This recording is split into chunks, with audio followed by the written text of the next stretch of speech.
Delhi Bharatiya Janata party నిర్ణయిస్తే వీళ్ళు ఇక్కడికి వచ్చి చేసే పరిస్థితి. నిన్న షర్మిలమ్మ గారు మా పిసిసి ప్రెసిడెంట్ నిన్న అదే మాట అన్నారు. ఆయన ఏమైనా బీజేపీ కార్యకర్త అని అడిగారు చంద్రబాబు నాయుడు గారు. ఇవాళ జగన్మోహన్ రెడ్డి గారి పరిస్థితి అదే. ఇన్నిసార్లు 10 ఏళ్లుగా ఢిల్లీ వెళ్ళి వస్తే రాష్ట్రానికి సంబంధించి మీరు ఏం సాధించుకురాగలిగారయ్యా అంటే దానికి సమాధానం లేదు. కాంగ్రెస్ పార్టీ దగ్గరికి వస్తే ఆయన కార్యకర్త అవుతాడా? మరి కార్యకర్త కాడుగా. కాంగ్రెస్ పార్టీ దగ్గర కార్యకర్తగా కాదు, కాంగ్రెస్ పార్టీ దగ్గరికి ఎందుకు రమ్మంటున్నాం? బలంగా కొట్లాడదాం, రాష్ట్రానికి సంబంధించిన ప్రయోజనాలు సాధించుకొచ్చేదానికి రమ్మంటున్నాం తప్ప 2019లో చంద్రబాబు గారు తీవ్రంగా విభేదించారు మోడీ గారిని. అప్పుడు మీరే పంచన చేర్చుకున్నారు కాదా? రాహుల్ గాంధీ గారి దగ్గరికి వెళ్ళి డైరెక్ట్గా కలవటం అంటే అది మీరున్నారు ఇన్నాళ్ళ నుంచి రాజకీయాల్లో. అంత ఈజీనా వెళ్ళి కలవటం అంటే? ఆ రోజున కానీ కలిశారు ఆ రోజున. సంథింగ్ ఏదో ఉంది, మీరు కాదన్నా నేను కాదన్నా, something is there between TDP and Congress party.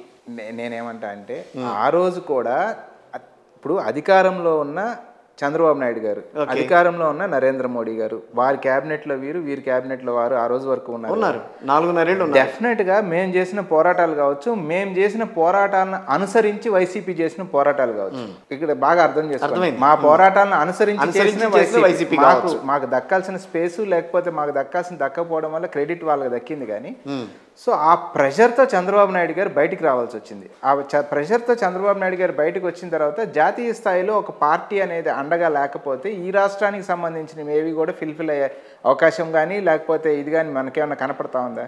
అదే చేస్తే భారతీయ జనతా పార్టీ నేతృత్వంలోని ఎన్డీఏ అన్న చేయాలా, కాంగ్రెస్ పార్టీ నేతృత్వంలోని యూపీఏ అన్న చేయాలి. సో అతను చెప్పిందే కదా, ఈ డెమోక్రటిక్ ప్రాసెస్ చచ్చిపోతా ఉంది, దాన్ని కాపాడడం కోసం నేను యూపీఏతో చేతులు కలుపుతున్నానని అతను చెప్పిందే కదా, మేము చెప్పింది కాదు, మేము చెప్పించింది కాదు. సో మేము ఆ రోజు అదే చెప్పాం. మా ఆలోచన విధానం నచ్చి మా బోట్ ఎక్కుతానంటే ఎవరినైనా ఎక్కించుకుంటామనే చెప్తున్నాం. తను నచ్చింది, మీరు కరెక్ట్ రాహుల్ గాంధీ గారు మీ బోట్ ఎక్కుతానన్నాడు, సరే ఎక్కవయ్యా అన్నాం. సరే తన రాజకీయ అవసరాలు, తన స్ట్రాటజీస్, తన మోడీ గారి దగ్గర ఏం భయపడ్డారో ఏం జరిగిందో మనకు తెలియదు. మళ్ళీ బోటు దిగాడు. ఇవాళ మోడీ గారి ఇంటి చుట్టూతో ప్రదక్షిణలు చేస్తూ ఉన్నారు బీజేపీ నాయకుల చుట్టూతా. సరే ప్రదక్షిణ చేసిన ప్రదక్షిణలో ఫలితాన్ని ఇవ్వాలి అంటున్నాం. ఫలితాలు ఎవరికి? తెలుగుదేశం పార్టీకి కాదు, ఆంధ్రప్రదేశ్ రాష్ట్రానికి ఫలితాలు ఇవ్వాలి అంటున్నాం. మనం దేవాలయంకి వెళ్తాం, మొక్కుకుంటాం, చుట్టూ ప్రదక్షిణలు చేస్తాం. దేనికి? నాకు ఏదో ఒక ప్రయోజనం జరగాలి, లేకపోతే ఇది ఆ ప్రయోజనం ఏమి ఆశించి నువ్వు వారి చుట్టూ ప్రదక్షిణాలు చేస్తున్నావు? ఇవాళ ముఖ్యమంత్రి గారు ఏ ప్రయోజనం ఆశించి అక్కడ ప్రదక్షిణాలు చేస్తున్నారు అనేది మేము ప్రశ్నించే ప్రశ్న. దానికి సమాధానం వస్తే డెఫినెట్గా అర్థం చేసుకోవచ్చు మనం. అంతేనంటారా? ఇప్పుడు టీడీపీ, బీజేపీ, జనసేన ఈ 3 కలిసి వెళ్తే వైసీపీకి ఇబ్బందా, కలిసి వస్తుందా? సరే టీడీపీ, బీజేపీ, జనసేన నాకు తెలిసి అసలు నేనేమంటా అంటే ఆల్రెడీ వీళ్ళు ముగ్గురు పొత్తులో ఉన్నారనే ఒక భావన అయితే నాలో ఉంటుంది. ఎందుకంటే జనసేన ఏమో డైరెక్ట్గా నేను ఎన్డీఏ మిత్రపక్షం అని మనకి పవన్ కళ్యాణ్ గారు చెప్తా ఉన్నారు. అదే జనసేన మాతో టచ్లో ఉంది, పొత్తులో ఉంది, మేము కలిసి ఈ ఓట్లు చీలకుండా మేము ఎలక్షన్కి వెళ్ళబోతా ఉన్నామని చంద్రబాబు నాయుడు గారు, పవన్ కళ్యాణ్ గారు కలిసి చెప్తా ఉన్నారు. సో పవన్ కళ్యాణ్ గారు ఏమో బీజేపీతో ఉంటారు, పవన్ కళ్యాణ్ గారితో టీడీపీ ఉంటుంది. ఏ = బి, బి = సి, సో ఏ = సి. సో అలా ఉంది అంతే కదా. సో ఆ తరుణంలో అది ఒక కూటమిగా చూసినప్పుడు యువతల సరే ఇది ఒక కూటమి అయిపోయింది, భారతీయ జనతా పార్టీ ఆలోచనకి వ్యతిరేకంగా భిన్నమైన ఆలోచన ఏమన్నా చేసి ఈ 5 ఏళ్లలో ఏమన్నా సాధించుకొచ్చామా, వేరేగా ప్రయత్నిద్దామని జగన్మోహన్ రెడ్డి గారు ఏమన్నా ఆలోచిస్తున్నారా అంటే వారి పందా కూడా అలా. వేరే ఆలోచించడం అంటే కాంగ్రెస్ పార్టీతో కలవాలా? కాంగ్రెస్ పార్టీతో రమ్మనట్లా మీరు క్లియర్గా ఉండండి, నేను చెప్తాను. ఇప్పుడు కాంగ్రెస్ పార్టీ నేతృత్వంలోని దాదాపుగా నాకు గుర్తుండి 14-15 రాజకీయ పార్టీలు గుంటూరులో మేము ఒక సభ పెట్టాం 2017-18 ప్రాంతంలో. దాన్ని ఏమంటారు ఆ సభను? దానికి పెద్ద పేరు కూడా పెట్టారు మీరు దానికి. సో ఆ హోదా కానీ ఇవన్నీ సాధించే దీని గురించి చెప్పేదాన్ని. సో అటువంటి తరుణంలో ఆ మిత్రపక్షాలన్నీ కూడా ఇక్కడికి రావడం జరిగింది, కలిసి వచ్చినాయి. అప్పుడు వారందరినీ జగన్మోహన్ రెడ్డి గారు ఇక్కడికి వచ్చిన తర్వాత మళ్ళీ వారందరినీ జగన్మోహన్ రెడ్డి గారు కలిసారు. ఆ రోజు కలిసారు కదా, అప్పటికి అధికారం లేదుగా. అదే కరెక్ట్ పాయింట్ చెప్పారు మీరు. ప్రతిపక్షంలో ఉన్నారు కాబట్టి వీరిని కలిశారు, సాధించుకొస్తాను అనే ఒక ఇంప్రెషన్ ని ప్రజల్లో కలిగించుకొచ్చారు. సో ఆల్టర్నేట్ అనేది లేకుండా మళ్ళీ ఇవాళ ఆయన కూడా బీజేపీ పంచం చేరారు అనేది నేను చెప్పేది. సో అటువంటి తరుణంలో భారతీయ జనతా పార్టీ ఈ రాష్ట్రంలో ఉన్న ప్రాంతీయ పార్టీ 3 కూడా తన గుప్పెట్లో ఉన్న తర్వాత ఇంకా రాష్ట్రం వీళ్ళు చెయ్యాలా, అవసరం లేదా, దానికి ఎందుకు దీని గురించి ఆలోచించాలి? ఇప్పుడు కాంగ్రెస్ పార్టీ ప్రత్యేక హోదా కోసమే షర్మిల గారిని తీసుకెళ్ళింది. షర్మిల గారిని ప్రత్యేక హోదా కోసమే ఆవిడ రావటం వల్లే జరిగిపోతుందని అట్లా అని కూడా ఆలోచించుకోవాలి. 2014 నుంచి ఇది కంటిన్యూస్గా జరుగుతున్న పోరాటం.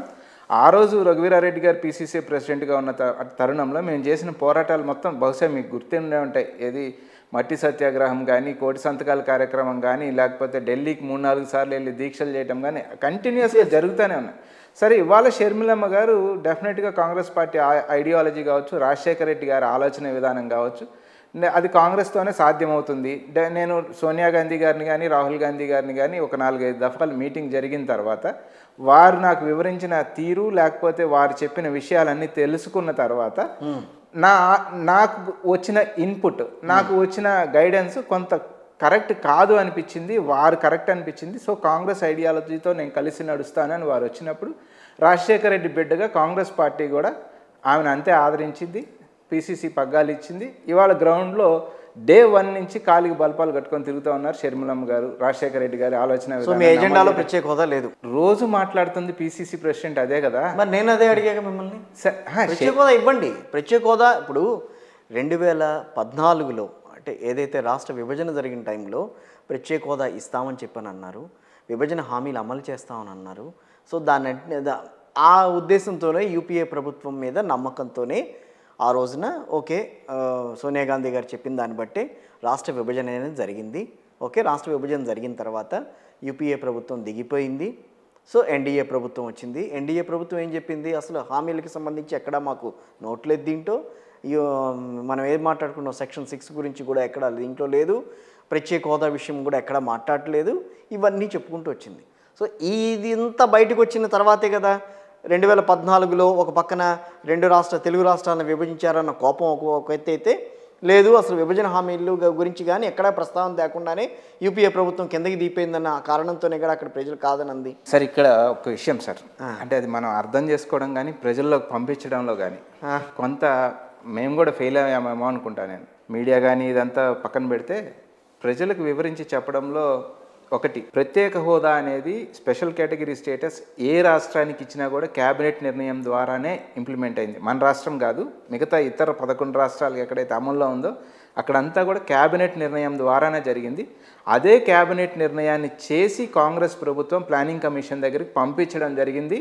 ఇది మీ మాటో నా మాటో పక్కన పెడితే, కాంగ్రెస్ ఓడిగా నువ్వు అదే చెప్తాను పక్కన పెడితే, ఆ రోజు మా పైన ఇంత ఎత్తున ఎక్సే జగన్మోహన్ రెడ్డి గారు కూడా అసెంబ్లీలో చెప్పడం జరిగింది, మన్మోహన్ సింగ్ ప్రభుత్వం ప్రత్యేక హోదాని అమలు కోసం ప్లానింగ్ కమిషన్ దగ్గర పంపిస్తే తెచ్చుకోవడం దాన్ని తెచ్చుకోవడం కదా, అమలు పరుచుకోవడం చంద్రబాబు నాయుడికి చేత కాలేదు అని జగన్మోహన్ రెడ్డి గారు మాట్లాడడం జరిగింది. అసెంబ్లీకి తీసుకొచ్చారు, ఇంక ఇచ్చేదే ఉంది. నెక్స్ట్ 1 ఇయర్ తర్వాత నీతి ఆయోగ్ వచ్చింది. ఒకటి నేను చెప్తాను. 2 చట్టానికి సంబంధించిన అంశాలు సరే, విల్ పెట్టారు, షెల్ పెట్టారు, లేకపోతే ఎగ్జామిన్ పెట్టారు, ఇవే కదా విషయాలన్నీ. అవన్నీ 2015-2016 ప్రాంతాల్లో నరేంద్ర మోడీ గారు అమరావతి శంకుస్థాపనకు వచ్చారు, మనకు బాగా గుర్తు.